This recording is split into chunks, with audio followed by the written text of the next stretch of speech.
উঠাও লোৱা নাই তাৰপিছত আৰু সাৰ্কুলেশন নাই তাই চালো ইয়াতে এবাৰ প্ৰব্লেম হোৱা নাই আৰু তাৰপিছত উঠা লিখা লোৱা নাই তেতিয়া এই মানত আমি কি কৰিম সিবিআৰ দিবলৈ লওঁ প্ৰথমতে আমি চেষ্টখন খুলিব লাগিব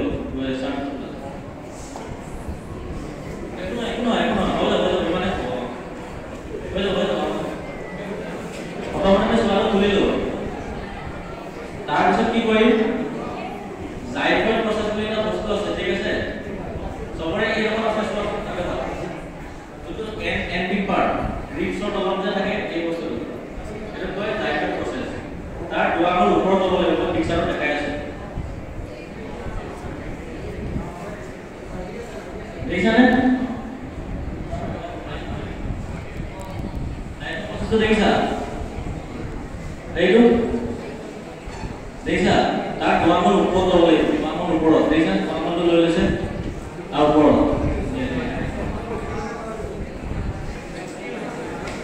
প্ৰথমতে হুমাতখন দিব লাগিব টেম্পলেট আছে প্ৰথমতে হুমাতখনে তাৰ হুমাতখন তাৰ ওপৰত পজিশনটো দেখিছা নাই তেনেকে 30 বাৰ কম্প্ৰেছন কৰিব লাগিব অলপ দেখাই দিওঁ তাক কিমান কৰিব লাগিব তেনেকে দবাব লাগিব 30 টাইমছ তাৰপিছত 30 টাইমছ দবাৰ পাছত দুবাৰ ভেন্টিলেশন দিব লাগিব ভেন্টিলেশন মানে কি মুখেৰে তাত হাৱাটো তালে পঠাব লাগিব এনেকে দুবাৰ ভেন্টিলেশন দিব লাগিব